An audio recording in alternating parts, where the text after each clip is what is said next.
101,3 Marta FM Not Just Music Terapi Tasik. Halo Marta Mania, selamat pagi menjelang siang ya. Dan di sini sudah ada saya Desrina Fajri. Hari ini saya tidak sendirian ya, ada dokter cantik di sini. Ada Dokter Sufia Permatasari, spesialis mata. Halo dokter. Nah, sudah terdengar ya, hari ini ditemenin barengan Dokter Sufia ya, boleh saya manggilnya? Boleh sekali. Oke, nah ini Dokter Sufia ini dari Bandung Eye Center Tasikmalaya ya. Betul. Oke, dan kali ini kita akan berada di Radio Talk Show Bandung Eye Center Tasikmalaya. Dan tentunya juga mumpung ada Dokter Sofia, kita akan bahas-bahas ya mengenai mata. Kita singgung-singgung lah soal mata ya, karena kebetulan kan sekarang lagi ada hajatannya gitu. Iya, betul. Mungkin sekarang itu lagi World Sight Day. Gitu.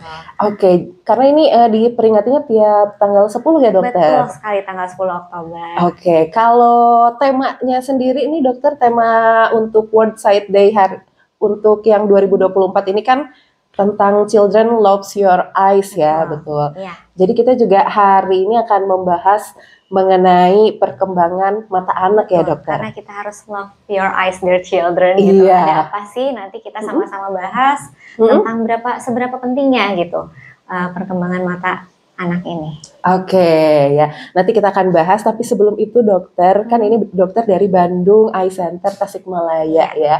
Kita kenalan dulu nih, mungkin dari Marta Mania ada yang belum tahu ya. Ini sekedar mengingatkan aja. Ini kalau Bandung Eye Center sendiri itu udah sejak berapa lama sih ada di Tasikmalaya ini dokter? Oke, sebetulnya sih udah ya belum terlalu lama ya, masih baru lah, misalnya kita lagi MPASI nih sekarang. Kebetulan memang baru dari Februari tahun ini, jadi alhamdulillah ya sudah berjalan sekitar 7 bulan. 7 bulan? Iya gitu, jadi nanti mungkin kalau ada yang belum tahu juga, kebetulan kami sudah buka tempatnya itu di Jalan Dr. Soekarjo gitu. Nanti kalau misalnya dari arah Marta mungkin akan ada sebelah kanan, nanti akan ada pelangnya di situ, Bandung Eye Center ya. Besar ya, pokoknya langsung kelihatan deh ya. Iya. Kalau lewat-lewat ke Dokar gitu ya biasanya. Iya, nanti lirik-lirik lah gitu yang ada banyak-banyak outlet apa namanya, distro. Nanti boleh lihat ada itu seberang-seberangan kita sama gitu. Oke, siap. Nah, jadi buat Marta Mania kalau mau periksa mata ataupun merawat matanya gitu ya, bisa tanya-tanya langsung ke Bandung Eye Center yang ada di Jalan Dr. Soekarjo. Betul ya. Sekali. Oke, nah sekarang kita kembali lagi ke topiknya nih dokter ya, tentang perkembangan mata anak. Nah, emang kenapa sih dok penting untuk memahami perkembangan mata anak ini dari sejak dini gitu? Oke. Jadi balik lagi, kita itu anak kecil tuh jangan disamakan sama dewasa. Kadang-kadang kita tuh mikir, oh mungkin anak kecil itu miniaturnya orang dewasa, ternyata tidak. Jadi anak-anak itu dia spesial semuanya. Mereka punya pertumbuhan dan perkembangan ada di tahap-tahap itu. Nah makanya sih kenapa kita harus, penting banget ini harus tahu ya, supaya kita dapat menyesuaikan sesuai tumbuh kembangnya anak gitu. Jangan sampai kelebihan atau bahkan kekurangan gitu. Kalaupun memang kita tahu nih yang normalnya seperti apa, ketika kita sudah bisa mengetahui nih, deteksi kok anak saya berbeda, misal penglihatannya, kita bisa segera bawa anak kita ke dokter mata terdekat untuk melakukan screening atau pemeriksaan, begitu.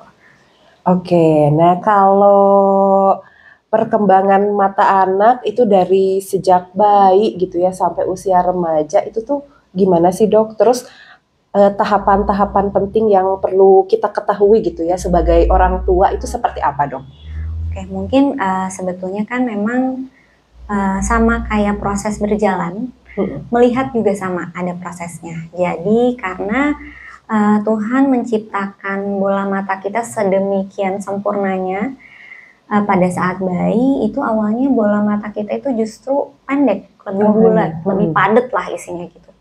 Makanya nanti dia lama-lama berkembang sehingga akan bertambah panjang, kurang bola matanya, korneanya juga akan semakin melengkung, kemudian setelah itu juga lensa dan struktur-struktur lainnya juga akan menyesuaikan. Nah, ini yang kita harus perhatikan. Nanti kita juga mungkin bisa ngelihat nih dari biasanya anak-anak kan suka bayi ada yang orang tuanya khawatir gini, ini anak saya suka dinyimpen mainan gitu di atas, apa sih yang harus dikasih, yang harus dihindari atau yang harus diperhatikan gitu. Misalnya kalau misalnya anak-anak nanti kita bisa lihat mungkin kalau misalnya dari newborn dia penglihatannya belum terlalu awas untuk melihat jauh. Tapi nanti ketika sudah mulai bisa dia tangannya menggapai, udah usia 3 bulan, kita mulai bisa ngasih dia perkenalan sama benda-benda yang sekitarnya. Untuk nanti, oh ini udah mulai bisa ngikutin nih dia gitu. Nanti udah mulai agak besar lagi, umur sekitar 9 bulan, kita kasih benda-benda yang lebih kecil dengan yang warnanya lebih terang dibanding sama backgroundnya gitu misalnya, itu dia udah mulai bisa ngambil. Jadi selain kita melatih penglihatannya, sekarang ada yang namanya juga belajar sensori playing yang kayak gitu, juga itu sekaligus melatih penglihatan gitu. Nanti jadinya dari situ juga mulai, oh ini yang kecil-kecil kita udah bisa ngasih gitu. Nanti mulai deh habis itu dia bisa melihat yang lebih jauh lagi. Oke, jadi itu ya tahapan-tahapan dari perkembangan dari sejak bayi gitu ya. Betul. Oke, begitu dok. Nah ini kalau dokter kan sejauh ini nih selama ini sering menangani masalah kesehatan atau masalah kesehatan mata yang sering terjadi pada anak-anak itu yang seperti apa sih dok?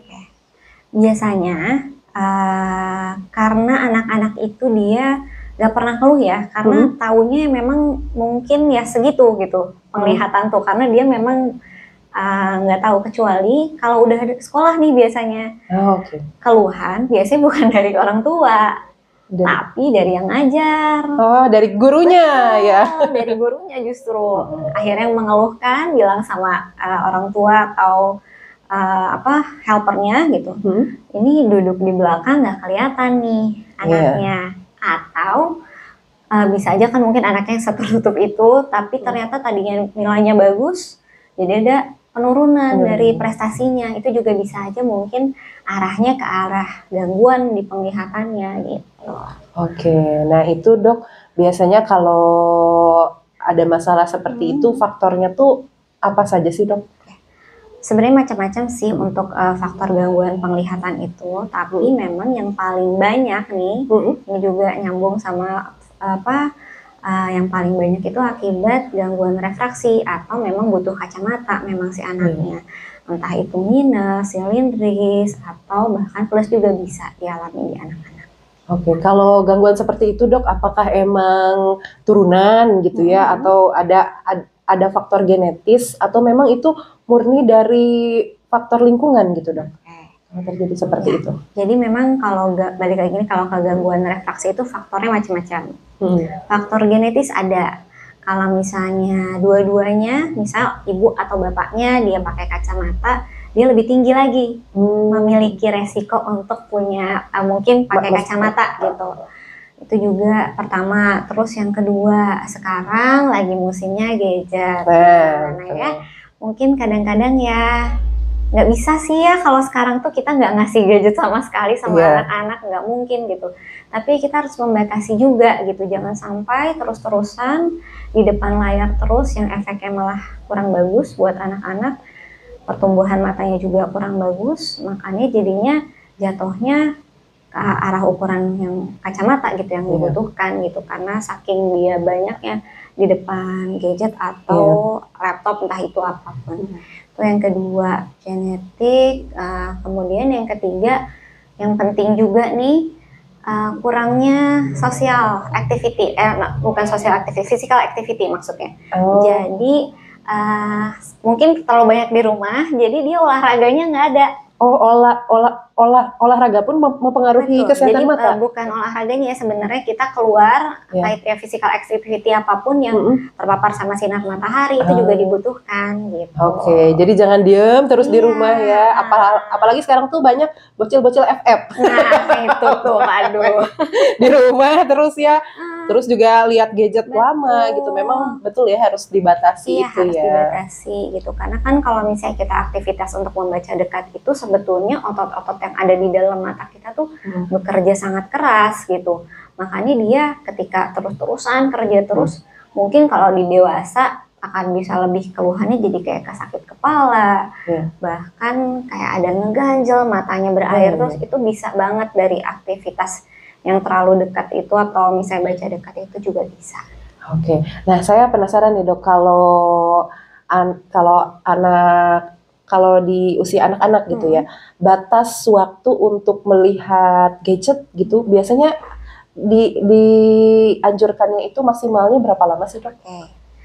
Baiknya sampai usia newborn itu seharusnya bahkan tidak diberikan sama sekali. Kalau udah di atas itu maksimal tuh 2 jam sebetulnya. Maksimalnya 2 jam. 2 jam itu bukan berarti kita terus-terusan ngasih anak kita ya, gitu. Nah, jadi kita ada batasan waktunya nih. Kalau nama kerennya Rule of 20 sebutannya ya. Jadi Rule of 20 itu kita 20 menit di depan gadget atau di depan laptop, entah apapun itu, kita istirahat dulu selama 20 detik. Selama 20 detik. Nah, istirahatnya juga 20 detiknya ada syaratnya juga. Kita harus melihat 20 kaki atau sekitar 6 meter.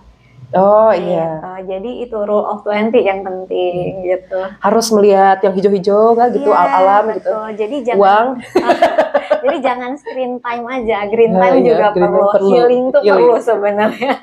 Iya betul ya dok. Oke, terima kasih. Ternyata itu kalau untuk anak-anak 20 menitan. Bukan anak-anak aja, tapi untuk dewasa juga harus dibatasi seperti itu. Jadi Rule of 20 itu untuk semuanya. Nggak cuma buat anak-anak, buat dewasa juga. Gitu. Oke, siap. Nanti saya laksanakan ini. Sama yang pentingnya juga adalah orang tuanya juga harus nyontohin. Oh iya ya. Sama dong kalau misalnya kita nyuruh nggak boleh. Tapi ibu bapaknya sama aja kalau kayak gitu. Jadi ya kita juga sama-sama harus membatasi biar anak kita juga ngelihat contohnya seperti ini. Sama-sama lah melakukan aktivitas fisik di luar, kena matahari sama-sama supaya sama-sama sehat dong sama anak kita. Iya, betul ya dok. Jangan cuma nyuruh-nyuruh aja. Oke, dokter, nanti kita akan bahas-bahas lagi ya mengenai lebih lanjut ya tentang perkembangan mata anak ini. Tapi kita tunggu dulu lagu-lagu dan juga iklan yang berikut ini, dokter. Dokter. Halo lagi. Masih semangat dok? Masih dong. Oke. Nah kita juga masih membahas ya mengenai perkembangan mata anak. Tadi juga sudah dibahas nih. Tadi ada apa Rule of 20. Rule of 20. Iya, jadi ada 20 menit gitu ya. Iya, 20 menit depan gadget. Istirahat dulu 20 detik, ngelihat jauh sekitar 20 kaki atau 6 meter. Oke, tuh tadi kita juga udah bahas-bahas banyak ya. Nah, ini kita akan kembali membahas nih, ini seberapa penting sih dok untuk memeriksakan rutin mata gitu kalau untuk anak-anak? Sebenarnya seberapa penting sih pemeriksaan mata anak itu jadinya memang penting banget nih. Yang tadi saya balik lagi ya, mungkin kalau anak-anak sekolah bisa dari gurunya, tapi perlu nggak sih nih misalnya anak saya masih bayi dok atau misalnya masih TK harus nggak sih diperiksa? Mungkin di beberapa kondisi ada yang kita haruskan gitu periksa. Misal ada riwayat prematur pada anaknya, kelahirannya atau berat badan lahirnya kurang dari 500 gitu waktu pada saat dilahirkan. Itu bagusnya sih diperiksakan, mungkin nanti dari anjuran dari dokter mata atau dokter anaknya sekitar usia 35 minggu waktu gestasinya itu nanti udah bisa diperiksain pas waktu bayi. Itu kalau misalnya kasus yang misalnya prematur. Tapi kalau misalnya anak kita nggak prematur nih, kapan sih kita harus periksa gitu? Bagusnya sih memang usia-usia preschool. Jadi memang pada saat dia udah, sebenarnya kadang-kadang bingung ya orang tua, ini kan perasaan kita pada saat diperiksa mata itu harus bisa baca kayaknya, kita tesnya huruf gitu atau angka. Tenang aja, itu bisa kita akalin. Ada kok dia yang kita capnya bentuknya gambar yang bisa dikenalin sama anak-anak. Jadi anak-anak usia preschool, apalagi yang balik lagi tadi punya faktor resiko, kedua orang tuanya pakai kacamata gitu. Terus kok ini ibunya ngelihat kayaknya dia kalau nonton TV harus mincing atau bahkan harus dekat gitu. Banget. Nah itu bagusnya diperiksakan aja, datang aja untuk dilakukan pemeriksaan gitu untuk anak-anak kita.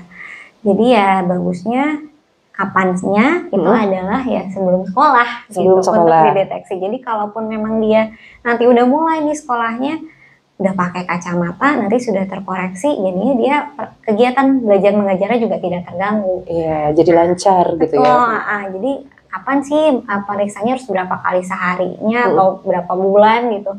Setidaknya 6 bulan sekali untuk anak-anak gitu. Mungkin nanti kalau udah dewasa sesuai dari anjuran dokternya kita udah bisa ngatur 1 tahun sekali seenggaknya.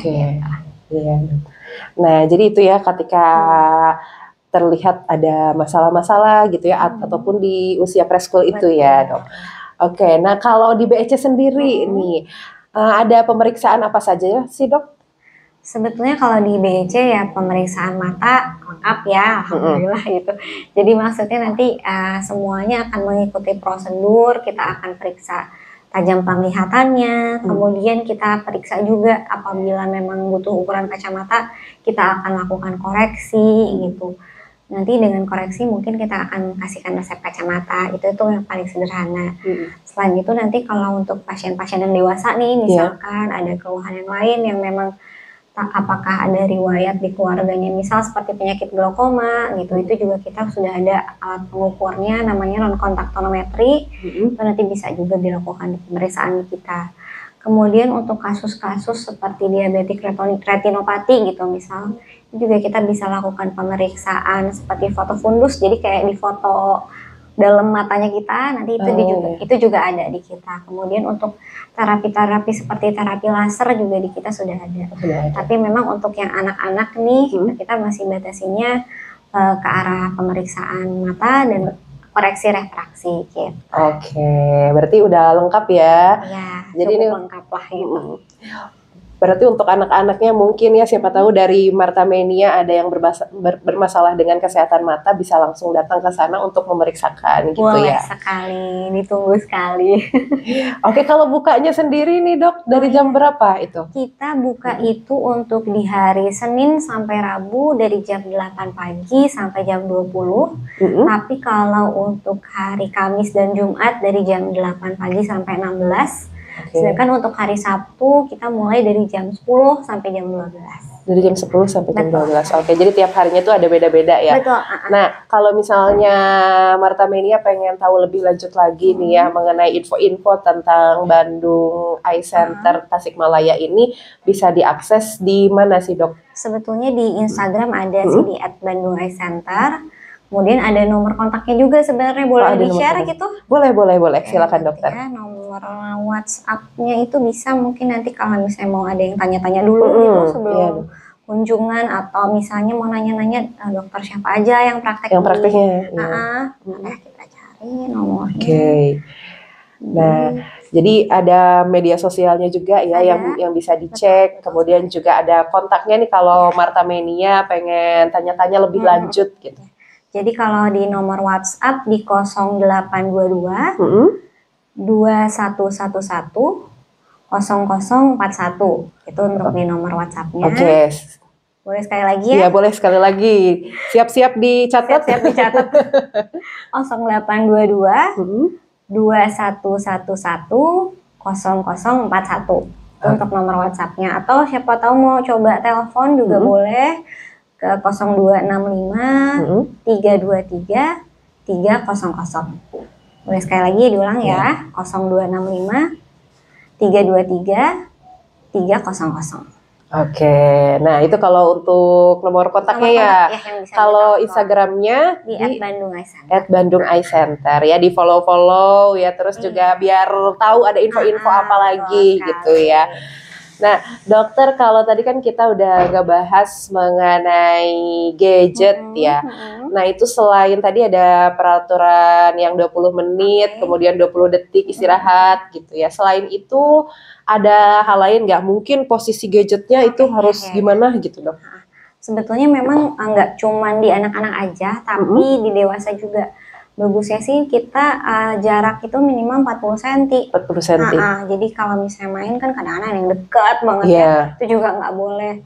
Karena kalau terlalu dekat juga, ya maksudnya jarak baca yang normal aja mata kita tuh bakal bisa lelah banget. Belum kalau misalnya pakai gadget dengan brightness dan segala macam sinar-sinar yang masuk ke dalam mata kita bikin mata kita lelah, itu juga nggak bagus gitu. Jadi bagusnya sih setidaknya 40 cm 40 cm. jaraknya. Okay.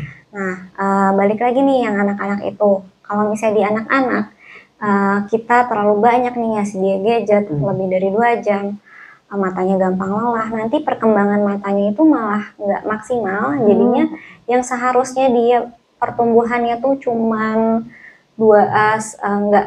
Jadi anak-anak tuh di golden periodnya tuh istilahnya ada di usia 6 sampai 17 tahun. Karena nggak cuma tambah tinggi aja nih, bola mata kita juga bisa manjang soalnya. Apalagi kalau tidak distimulasi dengan baik. Kita kasih dia gadget terus, dia malah nanti responnya malah memanjang terus si bola matanya. Nah, dengan perpanjangan bola mata ini yang ditimbulkan adalah minusnya nanti makin besar. Oh, jadi minus tuh gara-gara itu bola matanya bertambah panjang gitu. Jadi itu makanya kenapa apalagi di anak-anak yang muncul minusnya di usianya kurang dari 6 tahun, itu pasti nanti nambah-nambahnya takutnya makin banyak kan. Jadi kita harus benar-benar batasin anak kita untuk gadget itu. Gadget, iya betul ya dok. Karena dulu juga saya jadi ingat, saya boleh ya cerita sedikit? Boleh sekali.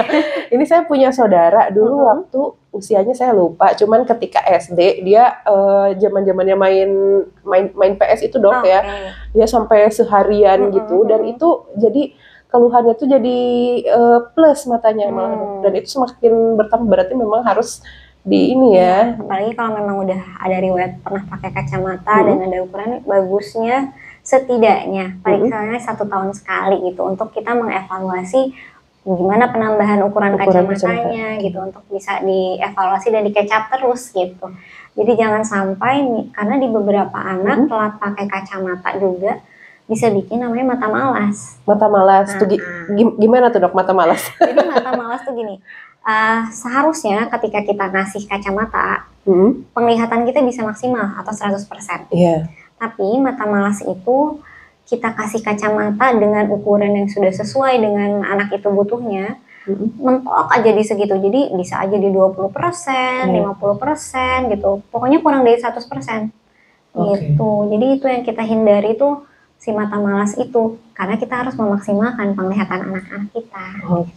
Nah kalau sudah terjadi mata malas itu dok, berarti bisa langsung diperiksakan gitu? Atau gimana? Jadi gini, orang-orang tuh anak-anak atau orang tua nggak tahu kalau misalnya kondisi anak yang matanya malas. Mata malas ya. Jadi yang bisa mendiagnosis ya cuma dokter. Ketika sudah mata malas terdiagnosis, kita pasti nanti ngasih beberapa opsi terapi. Tapi yang paling utamanya memang kita koreksi dulu bisa dengan kacamata atau macam-macam. Sekarang ada lensa kontak yang khusus gitu, ada yang namanya ortho-K, lensa kontak keras atau lensa kontak lunak gitu. Nanti kita kasih opsi yang paling baik buat anak yang mana kita akan kasih setelah diskusi dengan orang tua juga tentunya ya. Nanti setelah itu akan kita evaluasi terus, karena apabila sudah dikoreksi nih lama-lama kekejar kok itu. Kalau misalnya sudah dari awal kita udah tahu nih anak ini mata malas, kita kasih terapi yang bagus, insya Allah pelan-pelan kekejar penglihatannya bisa lebih bagus lagi.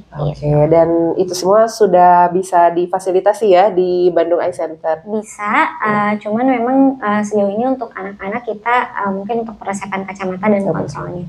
Karena untuk misal seperti kayak lensa kontak keras atau yang sekarang lagi zaman itu ortho-K, itu memang nanti kita kirim ke Bandung Pak. Siap dokter.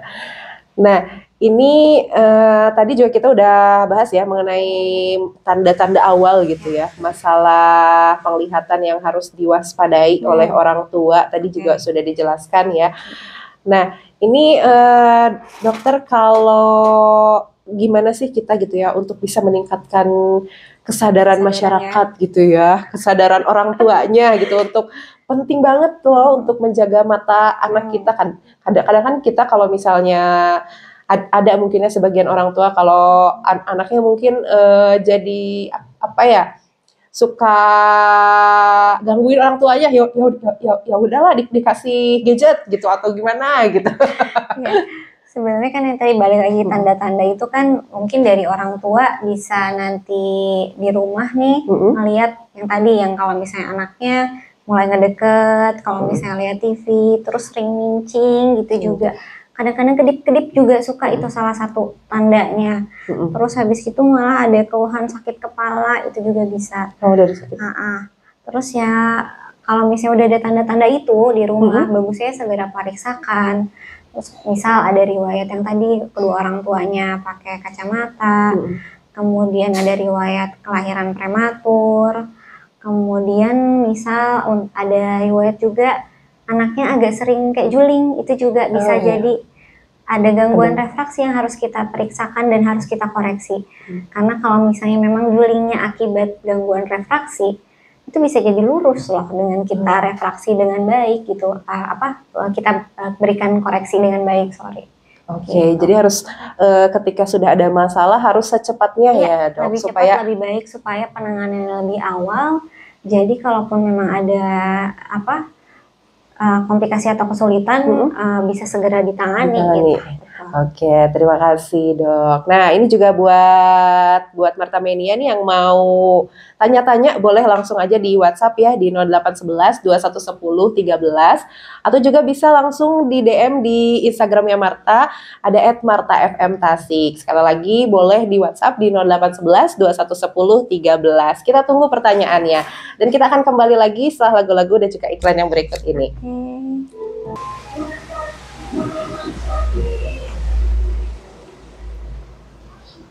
Mendengarkan Radio Talk Show Bandung Center Tasikmalaya. 101,3 Marta FM Net Jazz Music Terapiktasi. Kalau Marta Mania masih barengan saya Nisrina Fajri dan juga ada Dr. Sufia. Halo. Nah, ada banget ya kalau dengerin dokter bicara tuh. Dan kita masih ada di Radio Talk Show Bandung Eye Center Tasikmalaya ya. Kita juga tadi udah bahas-bahas ya mengenai perkembangan mata anak. Betul sekali. Ya, dan ini nih udah ada beberapa Marta Mania yang nanya-nanya nih dokter ya lewat WhatsApp nih. Ada Indah nih, selamat siang dokter katanya. Siang Bu Indah. Nah ini saya punya anak kelas 3 SD, takut buat ke dokter mata katanya. Padahal sering ngeluh kalau pandangan dia suka gak jelas. Saya rencana mau bujuk dia buat ke dokter. Kalau di Bandung Eye Center ada nggak spesial perawatan buat anak saya kalau kasusnya seperti itu? Terima kasih. Sama-sama.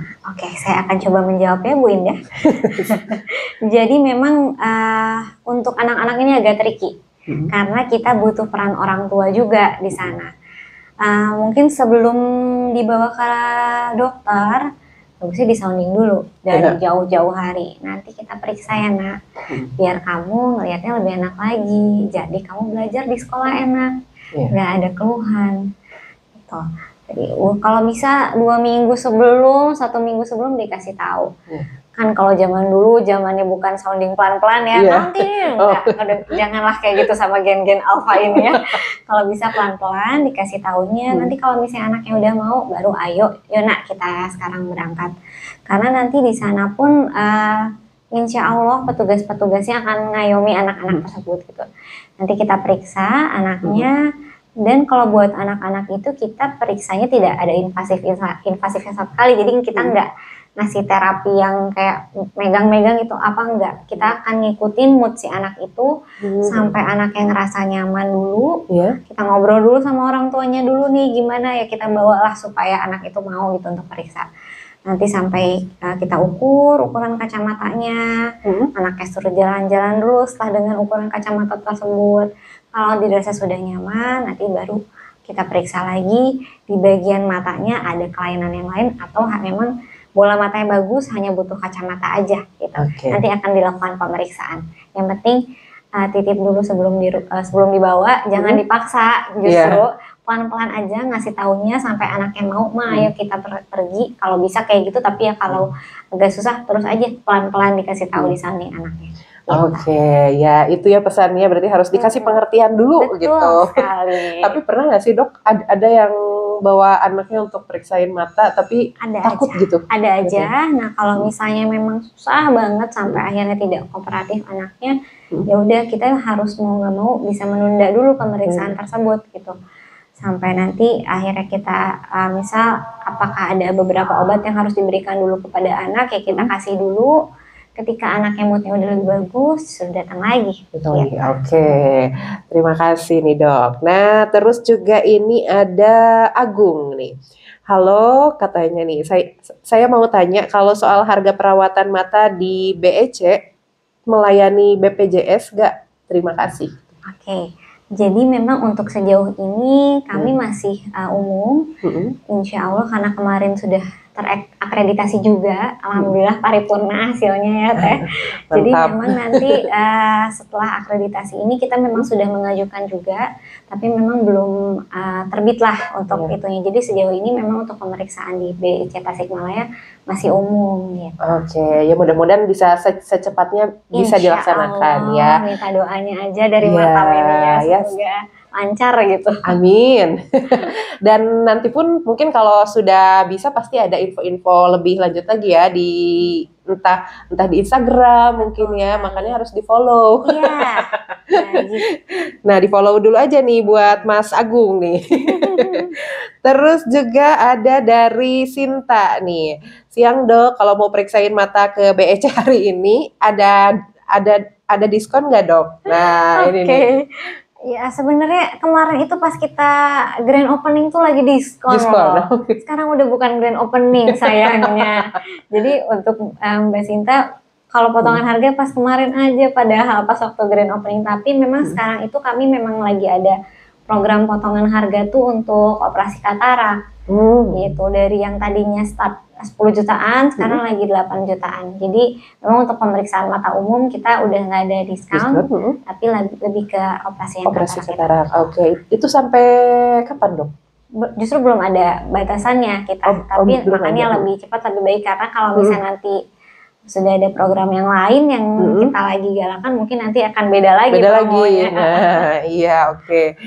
Nah, kemudian juga ini ada dari Gina nih. Hai Teknis Rina sama dokter. Hai. Halo. Aku pengen tanya, sebaiknya kalau ganti kacamata itu berapa tahun sekali?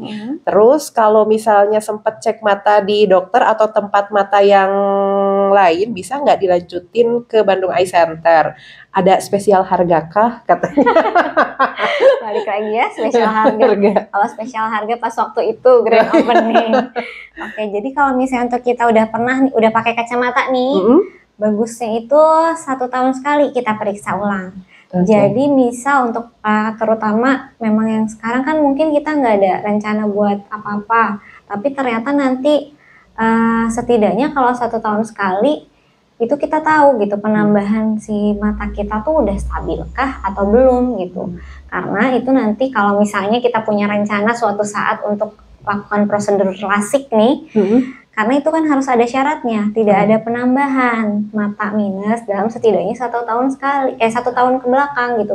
Kalau kita nggak periksa, kita nggak tahu dong. Jadi mungkin ya lebih riskan untuk nanti kita lakukan tindakan tersebut gitu. Jadi ya bagusnya kalau 1 tahun sekali kita periksa, kita tahu si perkembangan mata kita apakah sudah stabil atau ada masih berubah-berubah gitu. Oke, berarti untuk ini berarti 1 tahun sekali ya. Oke. Nah ini mungkin satu pertanyaan lagi ya karena udah waktunya sudah terbatas. Aduh, seru banget ya kita ngobrol. Alhamdulillah.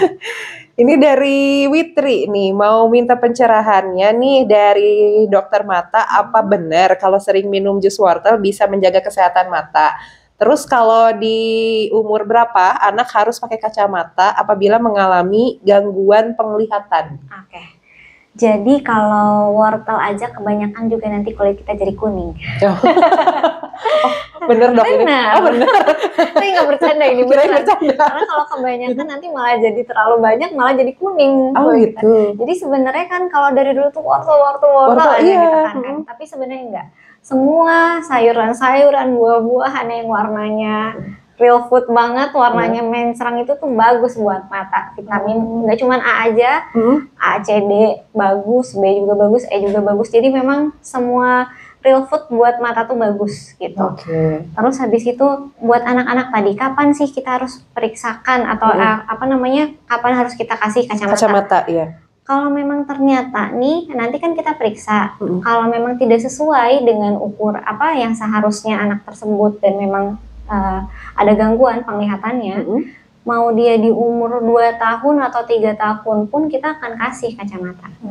Gitu. Jadi nanti kita balik lagi, sesuai atau tidak dengan penglihatan anak tersebut, dan apabila kita ngasih ukuran kacamata akan sesuai nggak gitu dengan ukurannya. Kalau memang ternyata dia nggak sesuai nih umurnya, misalnya 3 tahun, dia cuma bisa ngelihatnya kok 2 meter gitu. Pas diperiksa ternyata ada ukurannya, ya kita mau nggak mau ngasih biar anak tersebut nggak jatuh ke mata malas. Oh iya dong. Berarti dari 2 sampai 3 tahun pun itu udah bisa ya pakai kacamata. Memang jarang gitu ya lihat jarang yang sih, itu. Ya, biasanya memang itu dia balik lagi baru ada keluhan biasanya setelah anaknya sekolah dan laporan dari guru. Gitu. Oke, terima kasih nih dokter ya sudah berbagi ilmunya ya di sini. Sama-sama, dengan senang hati. Mungkin dari dokter ada closing statement untuk Martha Mania nih supaya bisa lebih menjaga lagi mata anak-anaknya dan juga mata diri sendiri.